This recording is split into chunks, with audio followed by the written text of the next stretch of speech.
প্রিয় দর্শক, 2025 সালের দুর্নীতির সূচক প্রকাশ করেছে ট্রান্সপারেন্সি ইন্টারন্যাশনাল।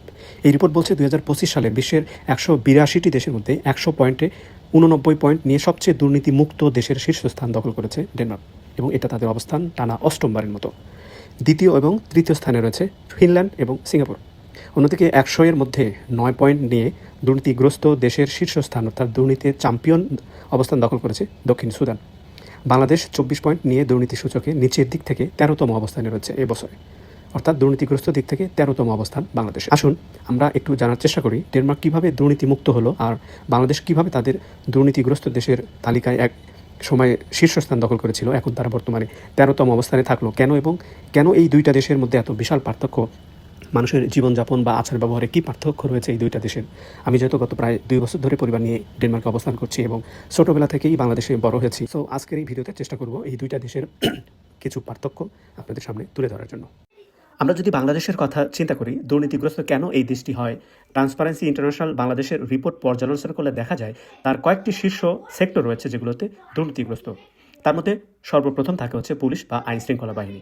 এছাড়া রয়েছে পাসপোর্ট অধিদপ্তর, রাজনৈতিক যে সংস্কৃতি আমাদের দেশের, সরকারি সেবাদানকারী সংস্থাগুলো সহ আরও বেশ কিছু জায়গা রয়েছে যেগুলোতে ব্যাপক মাত্রায় দুর্নীতি হয় বাংলাদেশে। মূলত আমাদের দেশের প্রতিটা রন্ধে রন্ধে বা মানুষের মনে মগজে দুর্নীতির ছাপ রয়েছে ব্যাপক হারে।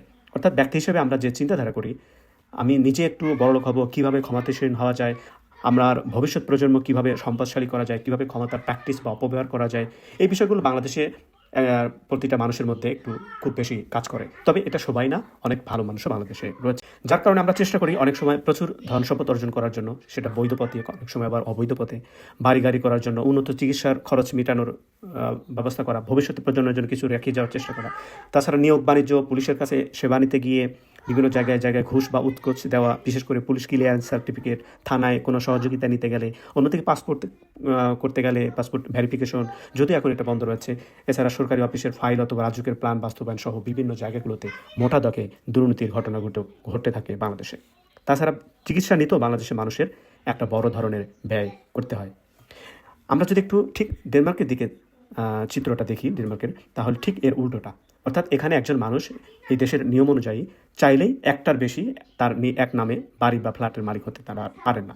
এখানে নাগরিকদের জন্য চিকিৎসা সুবিধা রয়েছে একদম সম্পূর্ণ ফ্রি। তাছাড়া অবকাঠামোগত দিক থেকে অনেক উন্নত দেশ ডেনমার্ক। মানুষের মধ্যে দুর্নীতি বা ঘুষ দেওয়া কিংবা নেওয়ার প্রবণতা একদম 0%। অর্থাৎ এখানকার মানুষ কেউ চিন্তাও করে না কাউকে ঘুষ দিয়ে বা পুলিশকে ঘুষ দিয়ে কোনো কিছু ফায়দা হাসিল করার জন্য।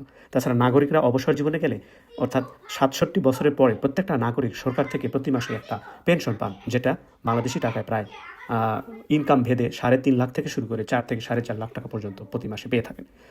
তাছাড়া শুধু দুর্নীতিমুক্ত দেশের শীর্ষস্থানে ডেনমার্ক নয়, বিশ্বে আইন পালনের শীর্ষে রয়েছে ডেনমার্ক। এছাড়া সুখী দেশের তালিকাও দ্বিতীয় স্থানে রয়েছে এই দেশটি। এরকম বিভিন্ন পজিটিভ সূচক রয়েছে যেগুলোর সবগুলোরই উন্নতর শীর্ষ স্থানে রয়েছে এই দেশটি। এখন তাহলে একটু আমরা চিন্তা করতে পারি কেন ডেনমার্কের মানুষরা এত সুখী, বা তারা কেন দুর্নীতির সাথে জড়িত নয়, তাদের চিন্তা চেতনা কেন একটু অন্যরকম। অর্থাৎ তাদের মধ্যে এই যে বড়লোক হওয়ার কোনো চিন্তা চেতনা বা বাসনা নেই। তারা এতটাই সাধারণ জীবনযাপন করে যে এখানে ধনী গরিবের কোনো বৈষম্য নাই। একজন মন্ত্রীও যেমন সাইকেল বা কার চালিয়ে নিজে ড্রাইভ করে তার অফিসে যায়, এবং একজন সাধারণ মানুষও সাইকেল অথবা কার চালিয়ে তার দৈনন্দিন কাজ করে থাকে। এখানে স্পেশাল কোনো নাগরিকের জন্য আলাদা কোনো নিরাপত্তা বা কোনো স্পেশাল সার্ভিস নেই।